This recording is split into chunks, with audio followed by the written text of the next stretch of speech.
मेरी गाय कहाँ है? वो गाय जो मैंने 12 लाख में खरीदी थी वो कहाँ गई?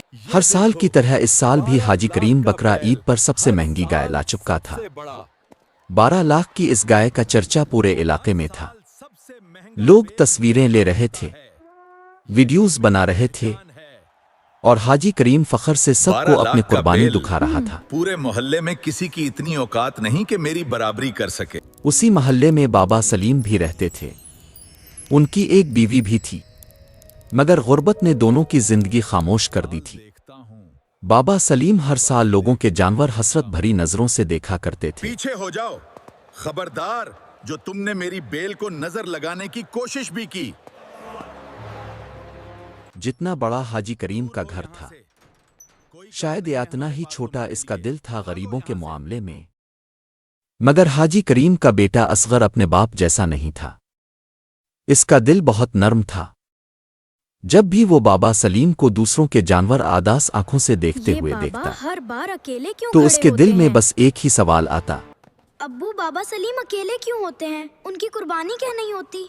कितनी बार बोला है, गरीबों से दूर रहो। बाबा, आप अकेले क्यों रहते हैं? एक बेटा था, वो भी बीवी को लेकर बाहर मुल्क चला गया। बाबा सलीम की बातें असगर के दिल में अजीब सी हलचल मचा रही थीं, जैसे इसके अंदर कुछ बदल रहा हो। पहली बार इसे एहसास हो रहा था कि ईद सिर्फ खुशियां मनाने का नहीं, किसी उदास चेहरे पर मुस्कुराहट लाने का नाम भी है।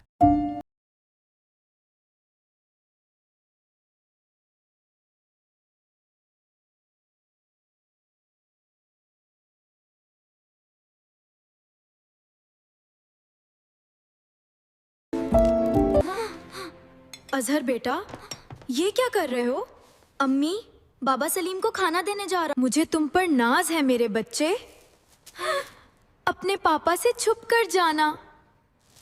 ठीक है अम्मी। बाबा, ये आपके लिए बिरयानी है, खा लेना आप। या अल्लाह, तेरा शुक्र है। बाबा की सारी बेलों से मिलने जाता हूँ। असगर जब वहां पहुंचा तो बाबा सलीम को इस हाल में देखकर हैरान रह गया।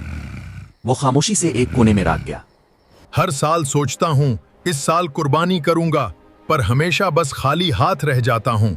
या अल्लाह, मुझ पर रहम करें। बाबा सलीम की बातें सुनकर फिर असगर ने वो किया जिसका कोई अंदाजा भी नहीं लगा सकता था।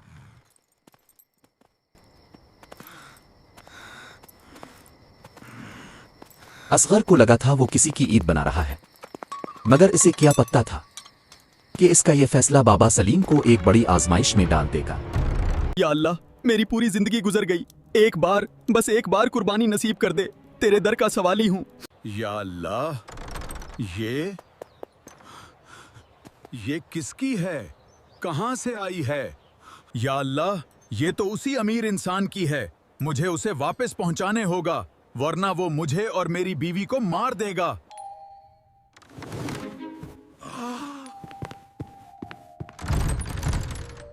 आ रहा हूं, इंतजार करो भाई।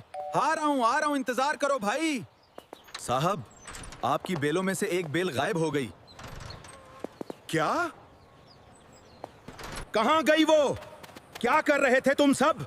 मैंने तुम सबको अपनी बेलों की हिफाजत के लिए रखा था। तुम यहां कैसे आ गई? मेरे लिए बहुत मसला बन जाएगा, बहुत। चोर! चोर! चोर! पकड़ो उसे! मैंने चोरी नहीं की, मैंने कुछ नहीं किया। मैंने अपनी पूरी जिंदगी हलाल का खाया है। मैं चोरी कभी नहीं कर सकता। तुम यहीं रुको, हाजी करीम आएंगे, वही आके इंसाफ करेंगे। साहब, चोरी बाबा सलीम ने की थी, वो पकड़ा गया। क्या? पापा कहाँ हैं? बेटा, पापा की बेल चोरी हो गई। पापा बहुत गुस्से से घर से निकले हैं। अजहर, तुम्हें क्या हो गया? नहीं नहीं अम्मी, वो कुछ नहीं। अजहर बेटा, तुम ठीक हो ना? अम्मी, वो बेल मैंने ली थी रात को चिपके से, और बाबा सलीम के घर बांध आया था। मैं चाहता था उनकी भी कुर्बानी हो। अजहर की मां ने फौरन अपने शौहर को कॉल की, जो पहले ही गुस्से से आग बबूला था। कपकपाती आवाज में इसने बस इतना कहा, जल्दी घर आ जाएं। इस बैल के बारे में अब से एक बहुत जरूरी बात करनी है। वो बेल अजहर ने ली थी रात को चिपके से और बाबा सलीम के घर बांध आया था। वो चाहता था उनकी भी कुर्बानी हो। अजहर, ये क्या हरकत थी तुम्हारी? ये सब क्यों किया तुमने? अब्बू, बाबा सलीम ने कहा था हर साल सोचता हूँ कुर्बानी करूंगा, पर हमेशा खाली हाथ रह जाता हूँ। अब्बू, अगर हमारी वजह से किसी गरीब के घर ईद आ जाए तो शायद अल्लाह को यही कुर्बानी सबसे ज्यादा पसंद हो। आज पहली बार समझ आया बेटा, कुर्बानी जानवर की नहीं, गुरूर की होती है। सब रुको, ये चोर नहीं है, ये बेल मैंने खुद उन्हें दी है। बाबा सलीम, माफ कर दीजिए, मैंने आज तक आपको इंसान नहीं समझा। आज मेरे बेटे ने मुझे इंसानियत सिखाई। अल्लाह तुझे खुश रखे मेरे बेटे। तूने आज एक बूढ़े की ख्वाहिश पूरी कर दी। या अल्लाह, तेरा शुक्र है। इस दिन बाबा सलीम के घर ईद आई थी और हाजी करीम के दिल में इंसानियत